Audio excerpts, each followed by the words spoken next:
Ladies and gentlemen, my name is Woody Jenkins, and I would like to welcome you to the Ronald Reagan Newsmaker Luncheon for March of 2025. And it's a pleasure to have you all here. Today's luncheon is sponsored by the Republican Party of East Benders Parish and the Louisiana Republican Assembly. Well, what a great time it is to be alive. Beautiful spring that we're experiencing already, and to have our president in office. And we've always said we wanted to kick butt and take names, but I don't know that we would ever have expected a president to actually do that. And he's certainly been doing it every day. I can't wait to wake up and see the latest news and see what he has in store for our nation and the world, because he's making a great difference. I hope it will be a generational difference that changes the direction of our country for generations to come. And so we need to keep praying for him and keep working for him. Yes. Well, so we have today, just to foreshadow one of the decisions that voters will have to make this March the 29th when we vote on constitutional amendments. We have some important things on the ballot in some areas. We have the election in St. George for mayor, for the city charter, and for 3 council seats. And we have statewide the constitutional amendments. There are 4 of them. We're going to focus today on amendment number 2, specifically as it relates to churches and nonprofit organizations. I want to start by saying that I think we have a real crisis in our state.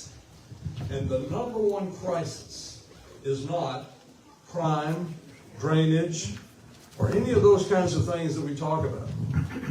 It's we have a legislature that does not read the bills. And when you have people making laws who do not read and study what they're voting on, they might do anything. And amendment number 2 is an example of that, with 115 pages, and buried in there is something that's a poison pill. A poison pill that, for me at least, makes it impossible for me to support because of the devastating impact that it could have on our churches and nonprofit organizations. I'd like to take for a second for you to turn to a pass out that you should have in front of you. It's called Amendment number 2, Effect on Churches and Nonprofits. And I'd like to go, if you wouldn't mind, looking at the proposed language in the amendment number 2 as it relates to churches and nonprofits. And here's what it says would be protected from property taxation, protected by the Constitution. This language we passed over to the statutes can be changed by 2/3 vote of the legislature, but it would no longer be in the Constitution. And there would no longer be constitutional protection except for what is right here. It says property owned by a nonprofit operated exclusively for religious purposes as a house of worship, residential housing for clergy, priests, or nuns, or a seminary or other educational institution training individuals for religious ministry shall be exempt from ad valorem taxes. So you can see that under the proposal, 3 things would be protected under the Constitution: houses of worship, housing for clergy, such as a parsonage, and seminaries. It also says that it has to be exclusively for religious purposes when it says house of worship. So if your house of worship is used for something else, there may be a problem. So bear in mind, throughout the history of this state, churches and nonprofit organizations have not been subject to property taxes. And that's been protected in our Constitution. Now that constitutional protection would be removed. Here is the current Constitution if you look at the bottom. What's currently protected is property owned by a nonprofit corporation or association organized and operated exclusively for religious, dedicated places of worship, charitable, health, welfare, fraternal, or educational purposes, no part of the net earnings of which inure to the benefit of any private shareholder or member thereof, and that is declared to be exempt from federal or state income taxes. Now, if you think about that last line, it has to be an organization that is exempt under federal or state law, but the state doesn't really have a way to do that. The exemptions come from the IRS code, Section 501c3, where you have to qualify. There are a lot of restrictions on who can qualify as a 501c3 in order, under federal law, in order to get this state protection under our Constitution. And the proceeds cannot inure to any private individual.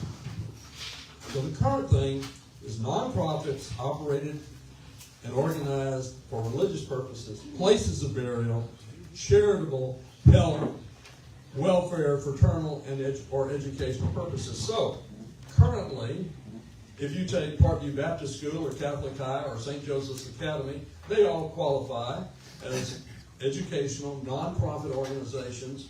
We don't look at the use of their property, we look at who owns the property. Under the proposed language, they don't qualify at all. They don't qualify at all. In fact, United Way, the Boy Scouts, and every other educational or charitable organization that you could name would no longer qualify for constitutional protection.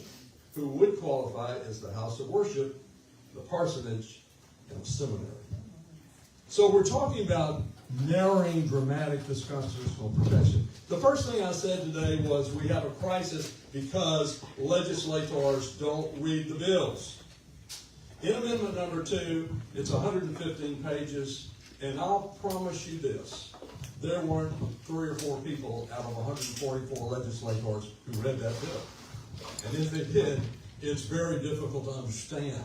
It's everything in the kitchen sink thrown in, which has issues from the standpoint of constitutionality itself. If you read the language of our Constitution on how you amend it and how narrow amendments have to be.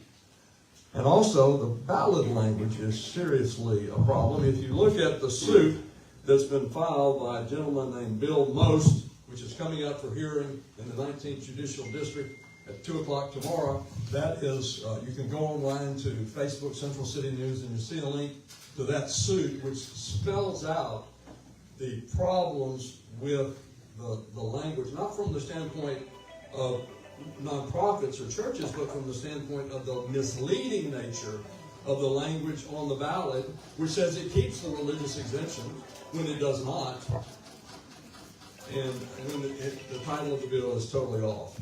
So check out that suit. It's very significant.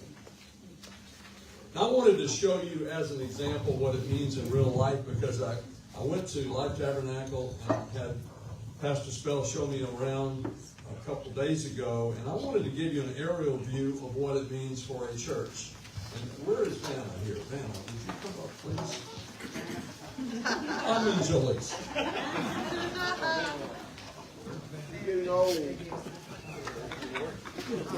Now this is a satellite view. Come over here if you will, so we'll get it down. Here's a satellite view of Life Tabernacle Church. This is on the corner of Hooper Road and Blackwater Road. It's 41 acres. It consists of this tract fronting on Hooper, and here is off Blackwater, this tract. And you'll see things like the little yellow circle shows the sanctuary. That's the house of worship portion used exclusively for religious purposes. And here is the parsonage. There's no seminary on the campus. But here you have 50 buses in the bus ministry. That would all lose its constitutional protection. There is the offices, the Educational Family Center would lose it. And here you have the gymnasium, which would lose it. Here you have a conference center seating 5,800 people. It would be lost.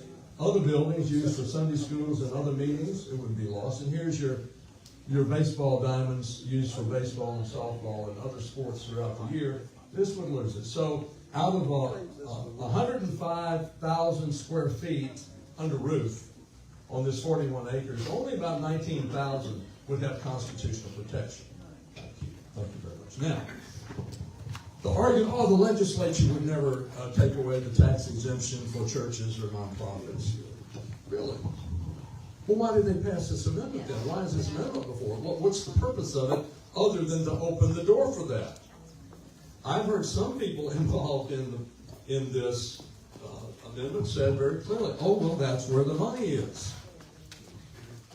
What is permitted will eventually be done. You can be certain of that. Now, Will the legislature vote to take away churches some of their property tax exemption or nonprofits? Since they don't read the bill, we don't know. You know, every legislature, and I served there for 28 years, you're here for 60 or more days. You're supposed to be working on it. It would take at least 2 or 3 hours a day of actual study in the mornings or in the evenings to study what's coming up. How many do you think actually do that?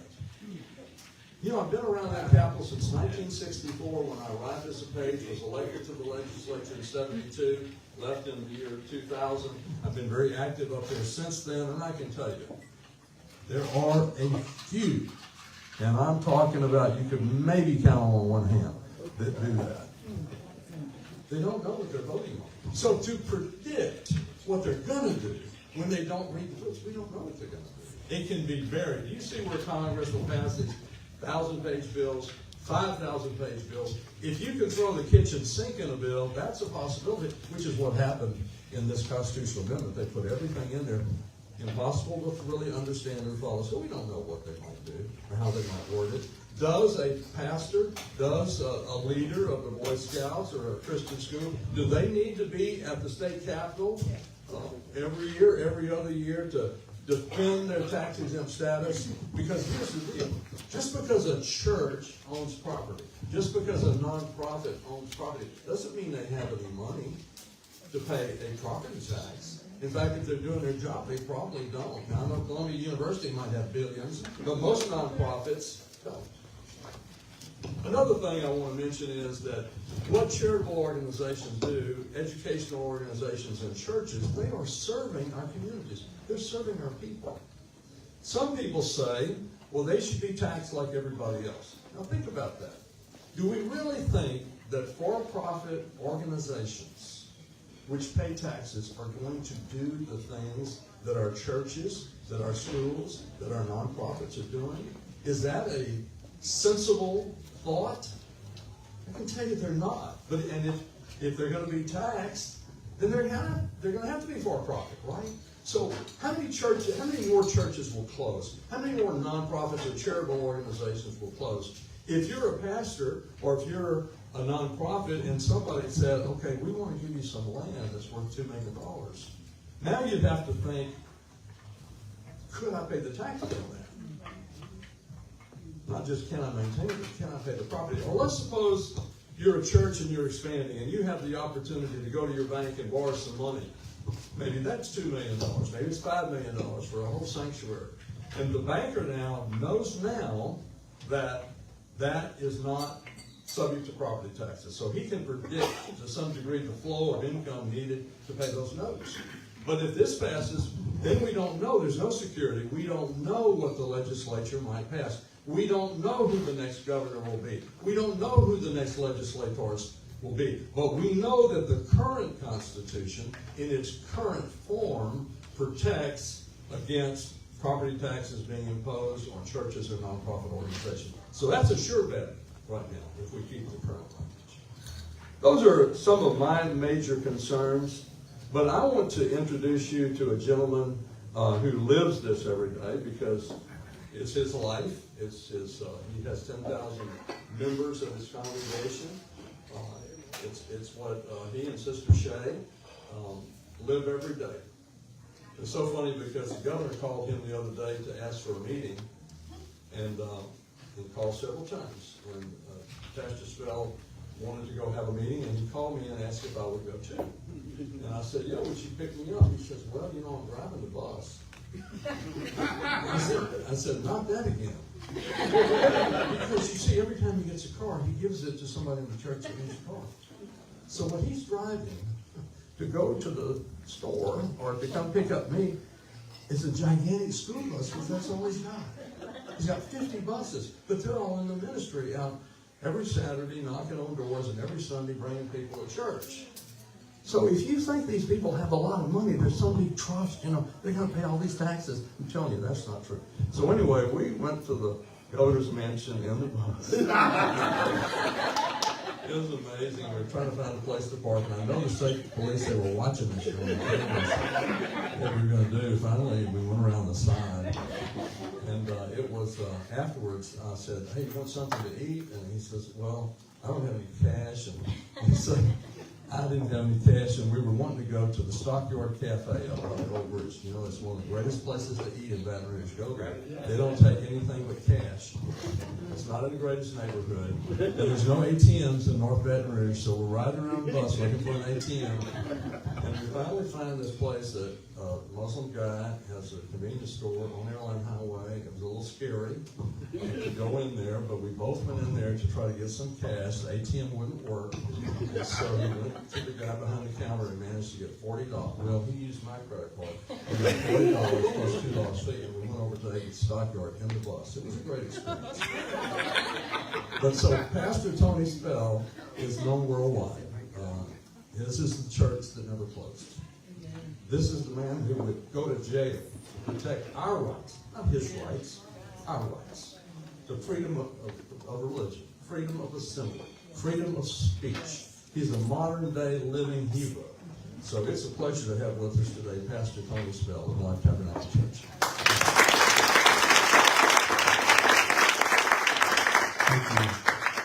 Thank you, Woody. And behind that introduction, I'm truly humbled. Once in his shop, a workman wrought with languid head and listless thought. When through the open window space, behold, a camel thrust his face. My nose is cold, he meekly cried. Oh, let me warm it by thy side. Since no denial word was said, in came the neck, in came the head. As sure as sermon follows text, the long and scraggly neck came next. And then as falls the threatening storm, in leaped the whole ungainly form. Aghast, the owner gazed around, and on this rude intruder frowned. Convinced as closer still he pressed, there was no room for this new guest. And more astonished heard him say, if thou art troubled, go away, for in this place I choose to stay. O foolish hearts to gladness born, treat not this Arab lore with scorn. To evil habits earliest while, lend neither glance, nor ear, nor smile. Choke the dark fountain ere it flows, nor e'en admit the camel's nose. Pose to you a thought-provoking question in the outset of my talk today. May we be taxed for something that doesn't belong to us? Who does the church belong to? Does it belong to me? Does it belong to an organization? Matthew 16:18, Jesus said, upon this rock I will build my church. 1 Timothy 3:15, if I tarry long, that thou mayest know how thou oughtest to behave in the house of God, which is the church of the living God. Ephesians 5:23, husbands, love your wives, even as Christ also loved the church and gave himself for it. The church belongs to Jesus Christ. It's God's church. The laws of nature and of nature's God entitle us, and this is the premise of our entire founding of the greatest nation in the history of mankind. We are not a secular people. Therefore, we are burdened with the weight of not only being the light in a dark world, but for evangelizing and gospelizing the entirety of the earth. We're burdened with, in this book, our entire governmental system is founded from these 1,189 chapters, 31,102 verses, and 66 books. Isaiah 33:22, God is my judge, God is my lawgiver, God is my king. Our executive branch, our legislative branch, our judicial branch are all found from God's holy word. James Madison said it is proper to take alarm at the first experiment on our liberties. People of God must always remain vigilant against any encroachment on fundamental rights and freedoms. Now, this is a spiritual war that we've engaged in the past few weeks and will be engaged in until March the 29th. It's not secular, it's not political, it is a spiritual war. We wrestle not, Ephesians 6 and 10, against flesh and blood, whether it's John Bell Edwards or Jeff Landry. It's not flesh and blood, but we're wrestling against spiritual wickedness in high places, the rulers of the darkness of this world, the prince of the power of the air, against wickedness. Amen. That's right. This is the nose of the camel in the tent's door. If you don't want to tax our churches, why remove our constitutional protection? Because straight out of their mouths is the money is in the churches, and you want to generate revenue in this state by taxing the churches. You're waging a war against God. This is a spiritual war. Who are the religion police that determines what is religious and not religious? What makes us a free country?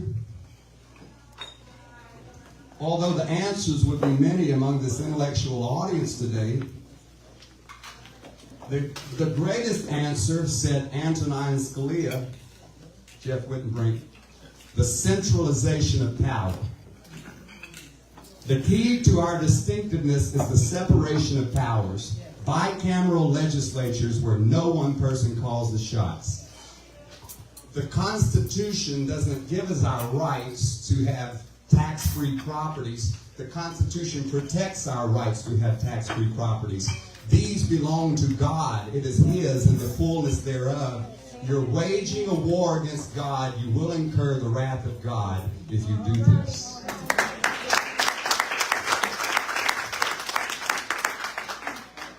You've removed our constitutional protection.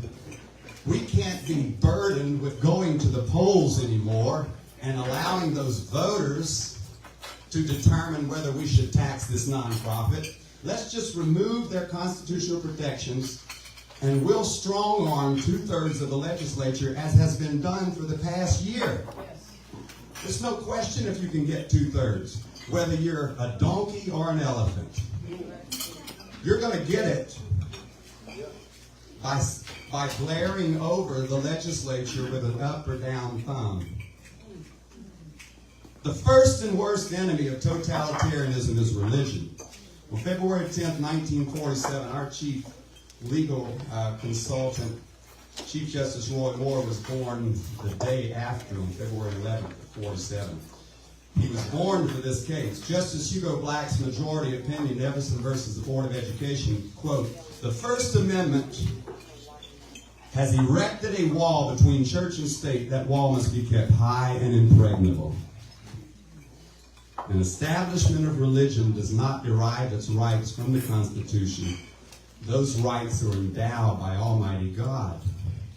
And Thomas Jefferson wrote, "We hold these truths to be self-evident that all men are created equal and are," the word was not originally endowed, it was the word derived.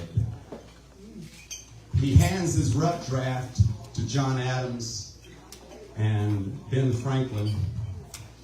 "Critique this," to which they respond, "Let's remove this word derived, which implies being given something, and let's replace it with the word endowed, which means naturally possessing." The reason that America is not a secular nation, and that, as, quote, many of our Republican legislators and party members said, the church is equal with every secular organization. They should be taxed as other secular entities. Nothing could be more un-American, more unconstitutional, and more ungodly than that statement. We are not like other people. We are the church. And when we must never be subject to the mercy of the vote. That's why we're protected in the Constitution. When just one man says no, the government fears. Daniel, Esther, David, Naboth. Leviticus 10:10, and that you may put a difference between the holy and the unholy, between the clean and the unclean. One man in 1 Kings 21:3 said, God forbid that I give up my land to you, king. It cost him his life. Everything must be protected by this high impregnable wall. The notion that houses of worship are somehow depleting the treasury is what the Ten Commandments would call a false witness. If you want to generate revenue, Governor Landry's administration, give us welfare reform. Give us work requirements. Give us mandatory drug testing. Go after the casinos. Because after all, quote, it's a go after it deal. And you're going to use this 1819 McCullough versus Massachusetts. The power to tax is the power to destroy. You're going to use taxation as a weapon against your political enemies. And if I'm not your enemy today, I may be afterward. But if I'm not, then 3 years from now, the next administration that is blue, I may be their enemy. So why are more people not vocal? Christians fear speaking up because they're afraid of what it'll cost them. For 60 months this week, I've been in a war with the government. Still to this day, under FBI surveillance on my home. The Patriot Act that was voted on by our House in Washington, approved by the Senate and signed into law by George W. Bush, was supposed to deter terrorism. Today it's used to spy on private citizens. This bill is either inadvertent, an oversight, a mistake, which is what I hope. God forbid you have purposefully removed our constitutional protection so that you can generate much needed funding from houses of worship. You will incur the wrath of God. So my fear is not speaking up. My fear is what being silent will cost me to future generations. The 50 buses that we fuel 750 gallons of diesel in every week, covering an 80-mile radius, picking up little girls and boys that are molested by pedophiles in their home because their mothers are strung out on crystal meth and crack cocaine, who the greatest 4 hours of their life is on Sunday morning when a bus with no paid positions and no thanks and no pats on the back rolls through those 80 miles and picks up 607 children this past Sunday that put no money into the offering plate but drained the treasury of the house of God. You cannot tax gross. You can only tax net. We have no net income in the church.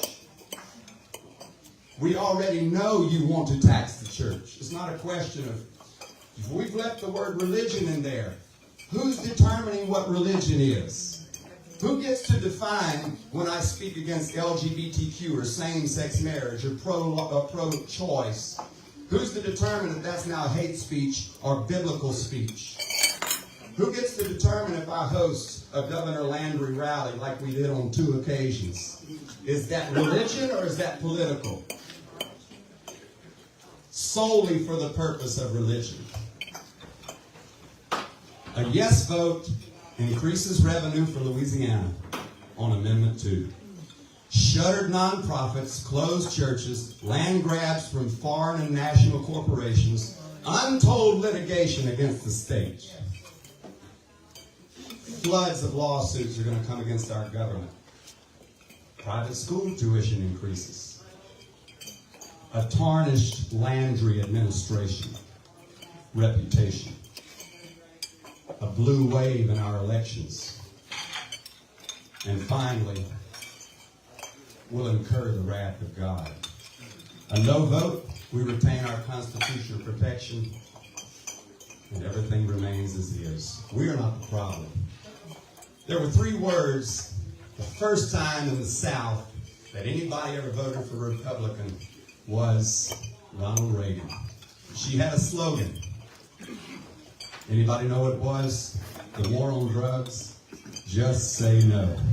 There's 4 amendments on March 29th. You've got them in your mailbox right now. Just say no, for God's sake. Thank you.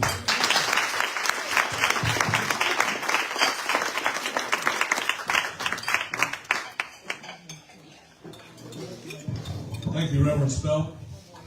The next gentleman who will speak, and by the way, there will be questions at the end, another one, is Jeff Wittenbrink. You know, when I graduated from LSU Law School, there were 140 in our class, and the one that I thought was the very best to represent me for many years was Alex Sandoval.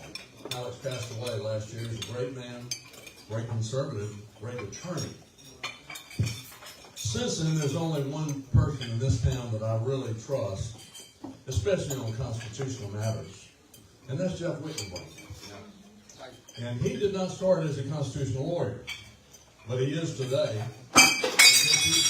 He's gone up and down the court system and had some phenomenal victories. In fact, he was the attorney who represented Pastor Spell all the way to the Louisiana Supreme Court, where they ruled 5-2 that everything John Bell Edwards had done to Pastor Tony Spell was, to quote the court, illegal and unconstitutional, unquote.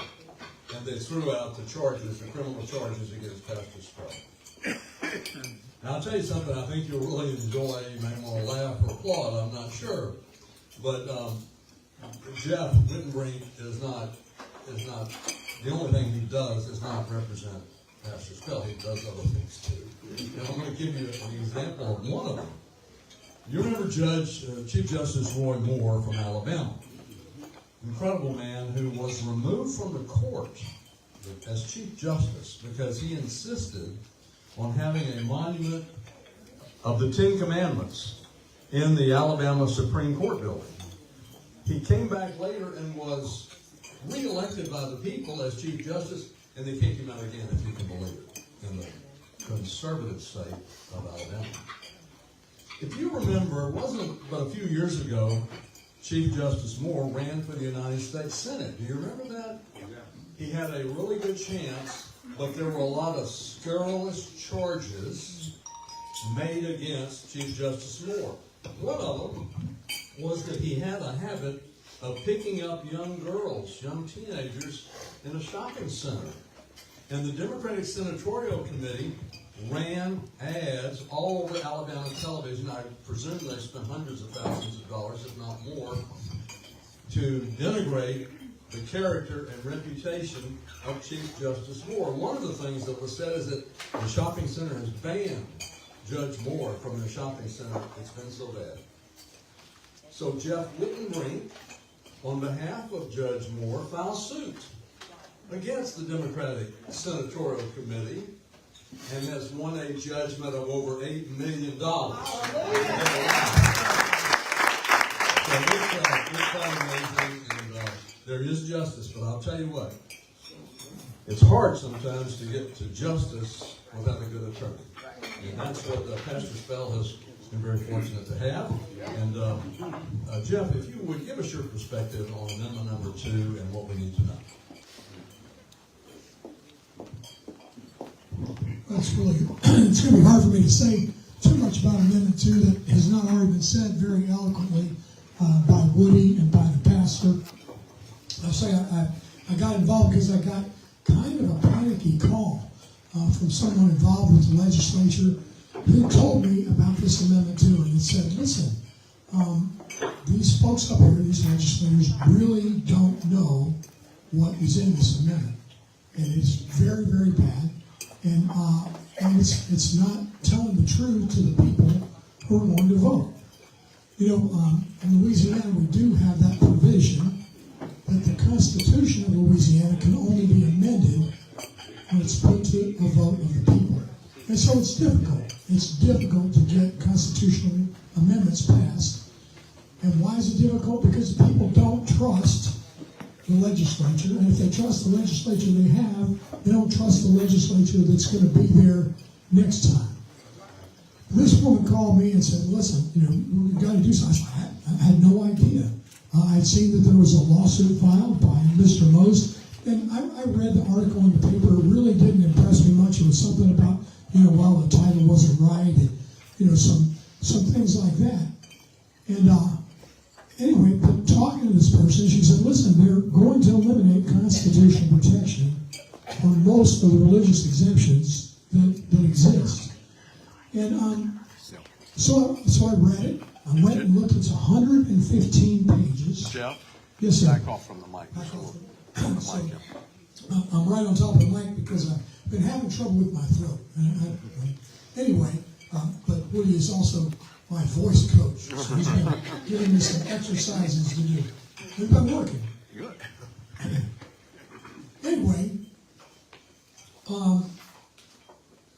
read the 115-page proposed amendment. It's very, very long and very complicated.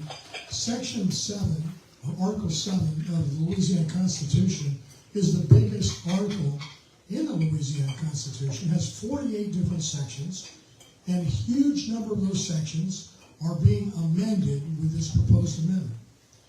Now, if you look at the ballot language that goes with this thing, it says that religious exemptions are preserved.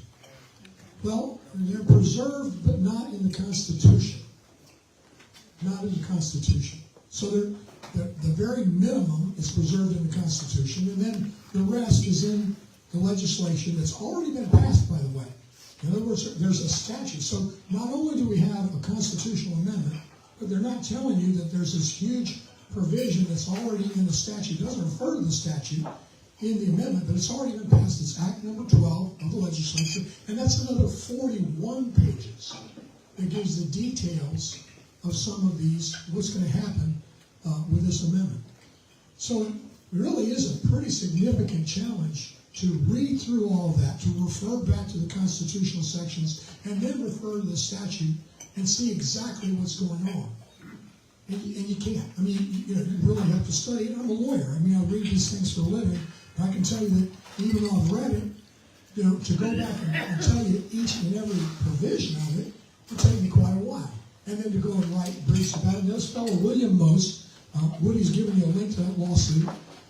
It's an excellent lawsuit. It's better now because it's put in all the reasons why and the provisions that are affected by this amendment, that not just the religious exemption, but many, many other things that are happening in the amendment that the people really don't have any idea of.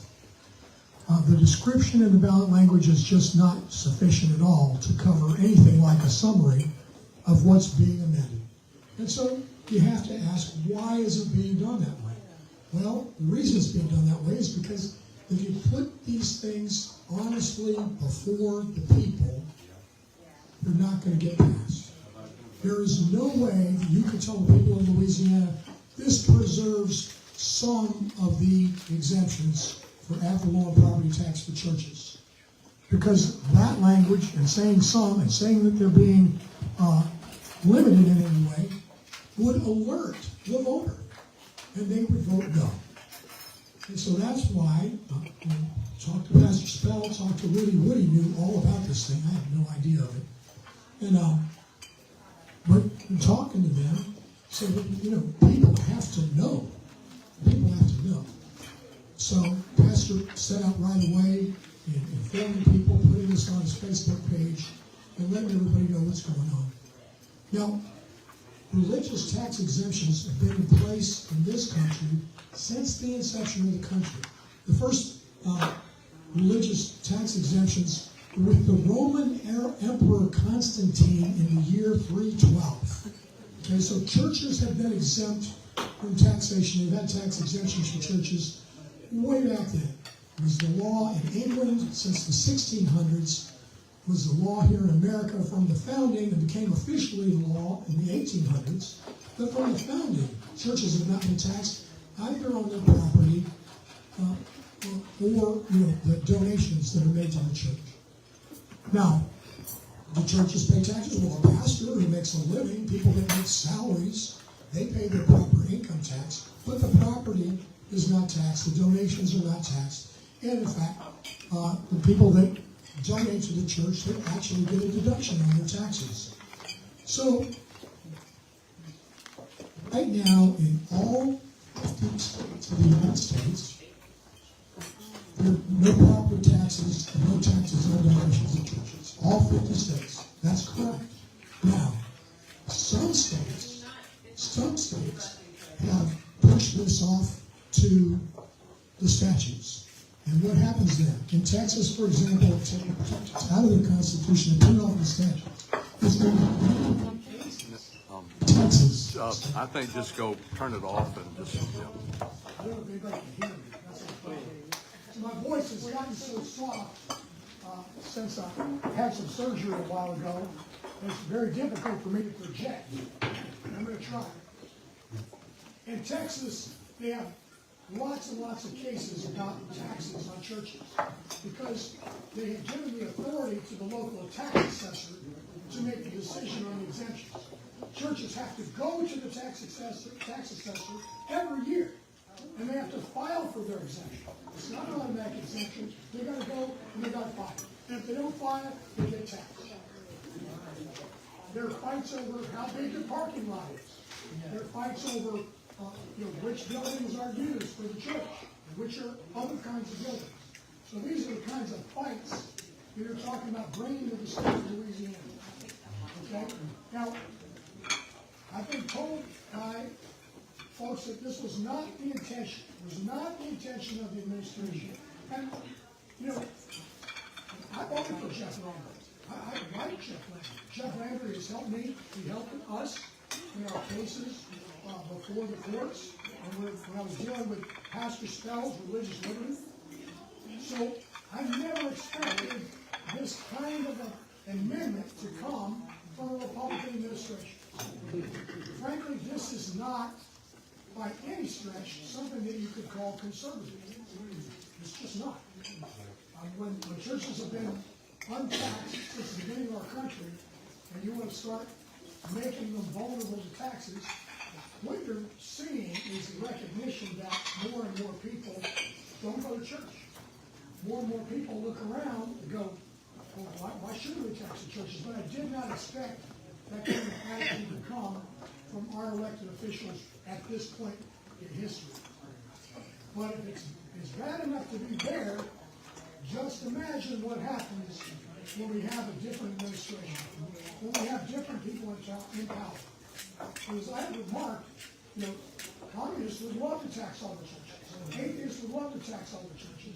And there are a lot of people out there that just say, just tax all of them. Tax all and tax everything. I've talked to Pastor Spell. We have a ligustrum hedge by our house. And they grow up every year. My wife hates ligustrum. So, asked her one day, trim the ligustrum. She said, okay, we'll trim them a little lower. We'll trim them a little lower. So finally, I get to where the ligustrums are this high. She said, trim them all with the way to the ground. I hate them. Well, we don't know once the government starts trimming us where that's going to end. And Pastor Spell correctly quoted the case of McCall versus Maryland. The power to tax is the power to destroy. We do not want the church subject and vulnerable to the government in this manner. Now, I represent a pastor who has battled for his liberty, for his life, against the government. And I can tell you that once you cross them, they'll use every weapon in their power to bring you down. Pastor had bought a piece of property. It was donated it was an outdoor building. Talked to the fire marshal. Well, had to have sprinklers in what was previously an open air pavilion. Okay? Cost thousands and thousands and thousands of dollars. Actually had his architect quit because the fire marshal, of course, is under the province of the executive branch, and every jot and tittle that could be found in that fire code was enforced against his pastor. And we believe that was for sabotage. We believe it was, this was all brought about because he had crossed the administration. Now, I don't believe that that's going to happen in this case, because I think that we have a more honest administration. But you have to worry about what's going to happen in the future. Anyway, once you make them vulnerable to the tax, they're vulnerable to any person in authority that has authority over that tax, whether it's a local assessor or the state, and can't have that happen. Thank you very much for your time. If you have any questions, I'll be available later. Let's come on up and we'll have you guys answer questions, and I'll try to also. Pastor Spell and Jeff, if you'll come up here, and I will. I'll come up too, so we'll try to answer any questions that you may have. I wanted to say something in response to Attorney Whitbrink. There's two religious organizations.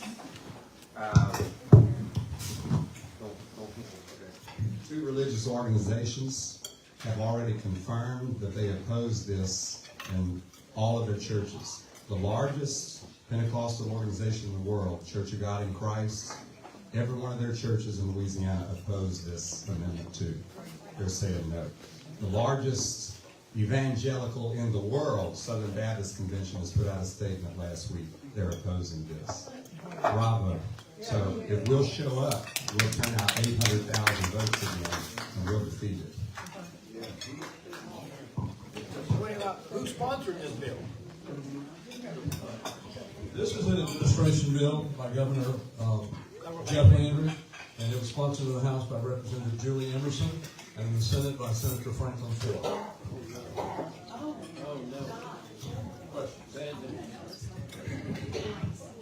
Any questions?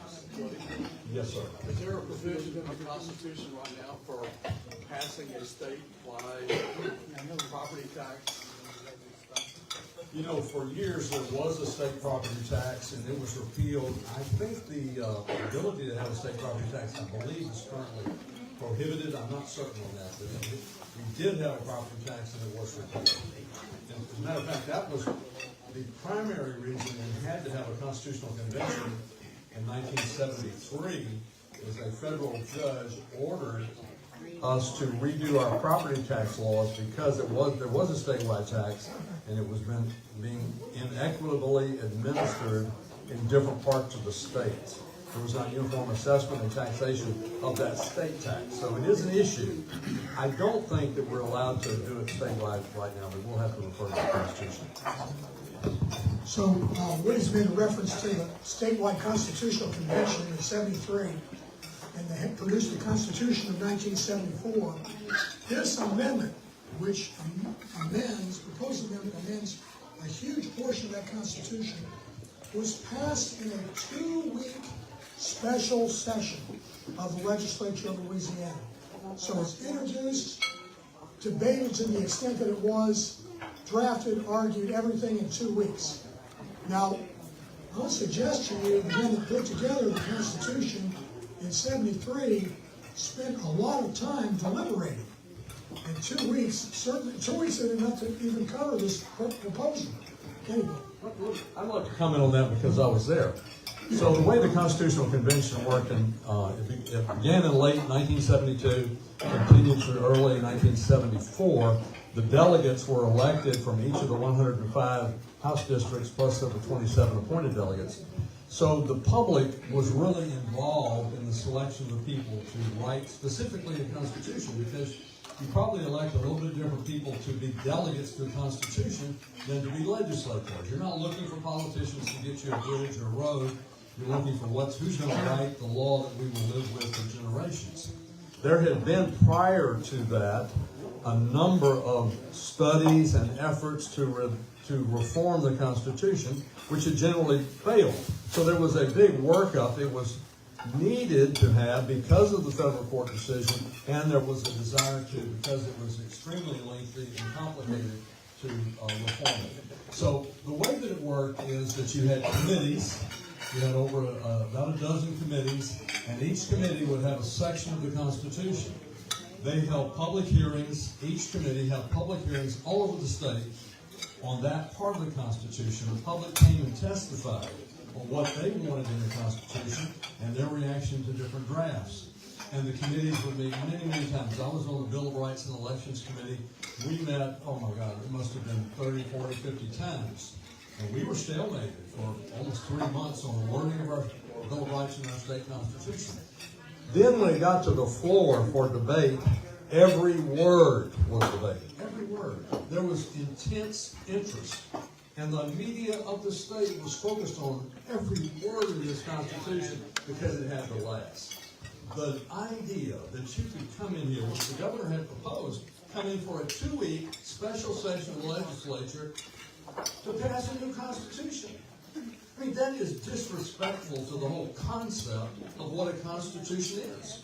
The Constitution should not come from the politicians, first of all. It should come from the people. It should come from the ground up. And it should be carefully considered. We should know how it affects it because it affects every aspect of our lives. And it's difficult to change once you change it. So this is not the way to make vast amendments. If they wanted to offer an amendment for this and an amendment for that, but to lump everything in the kitchen sink into one vast amendment is a mistake in so many ways.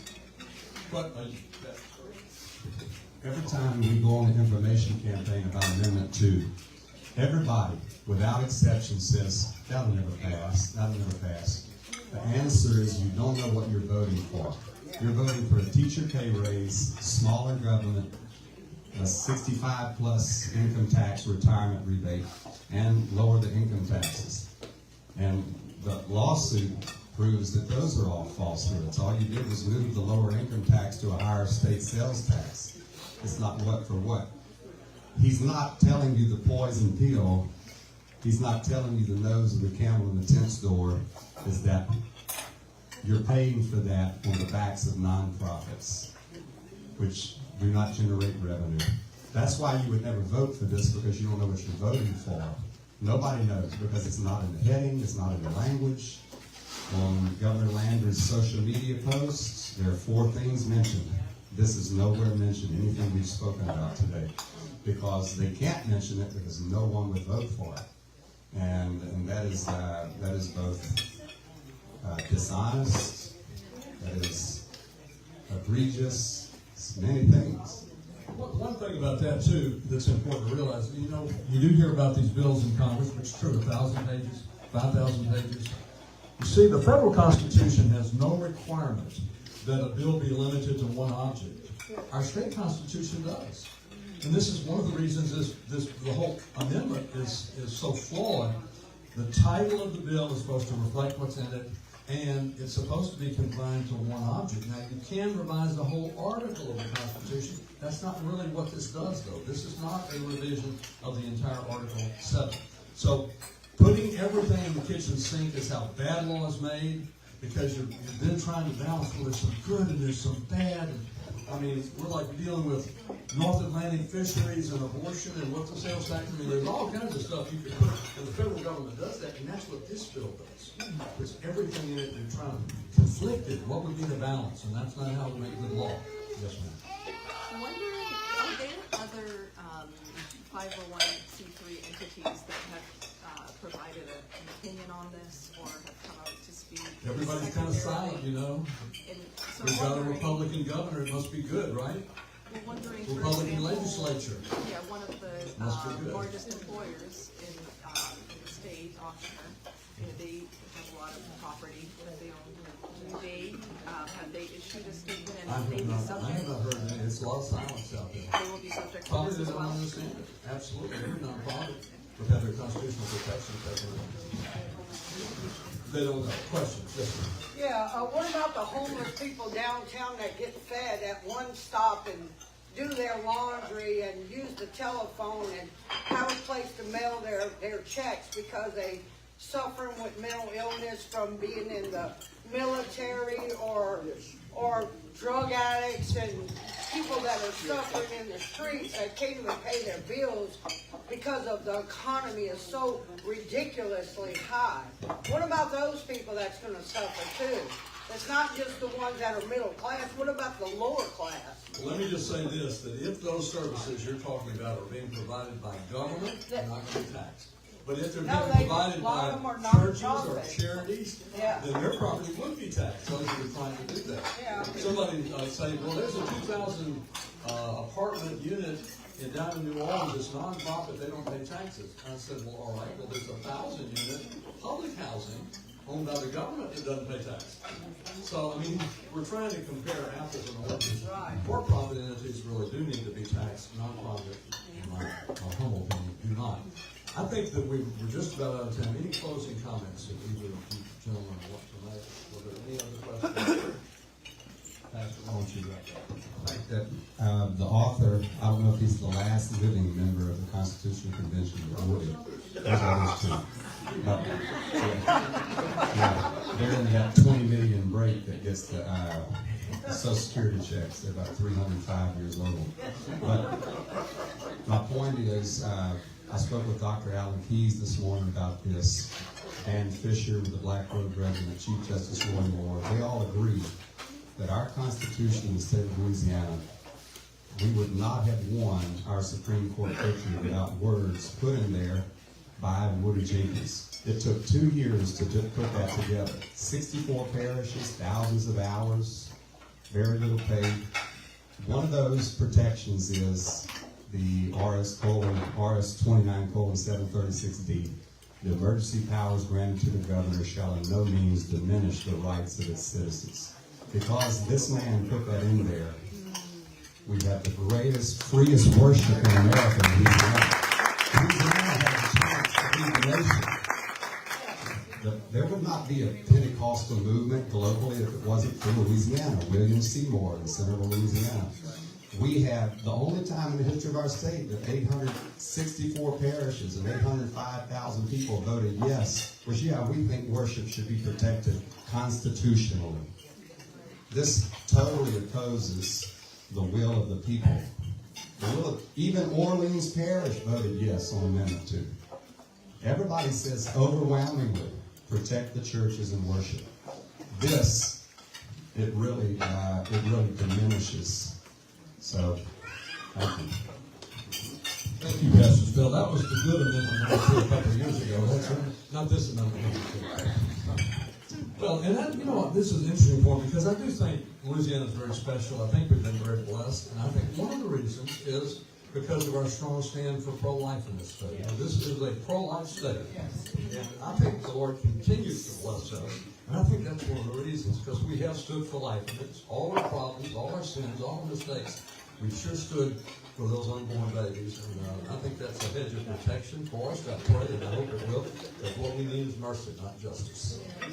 So thank you all very much. And until the Ronald Reagan Newsmaker Luncheon in the month of April, thank you, and please come in.